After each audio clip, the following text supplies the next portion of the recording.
दिलेल्या प्रश्नामध्ये आपल्याला सांगितलंय शीटला स्क्रोल करायचं, त्याच्यानंतर इन्सर्ट टॅब मध्ये जायचं. इन्सर्ट टॅब मध्ये गेल्यानंतर याच्यावर क्लिक करायचं. इथे फोटोवर क्लिक करायचं, त्याला ओके म्हणायचं, त्याच्यानंतर त्याला येस म्हणायचं आणि प्रश्नाला सबमिट करायचं. थँक्यू. दिलेल्या शीट मध्ये आपल्याला सांगितलंय इन्सर्ट मध्ये जायचं. इन्सर्ट मध्ये गेल्यानंतर टेक्स्ट वर क्लिक करायचं. इथून आपल्याला एक टेक्स्ट बॉक्स इन्सर्ट करायला सांगितलंय. त्याच्यामध्ये आपल्याला जानेवारी हे वर्ड टाइप करायला सांगितलंय.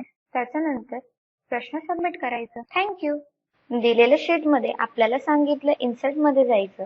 इन्सर्ट मध्ये गेल्यानंतर इक्वेशन वर क्लिक करायचं. इथे इक्वेशन अप्लाय करायचं, त्याच्यानंतर प्रश्नाला सबमिट करायचं. थँक्यू. दिलेल्या प्रश्नामध्ये आपल्याला सांगितलंय या टेबलला सिलेक्ट करायचंय. त्याच्यानंतर इन्सर्ट टॅब मध्ये जायचं. इन्सर्ट टॅब मध्ये गेल्यानंतर याच्यावर क्लिक करायचंय. त्याच्यानंतर याच्यावर क्लिक करायचं. टेबलला सिलेक्ट करायचं आणि ओके म्हणायचं आणि या प्रश्नाला सबमिट करायचं. थँक्यू.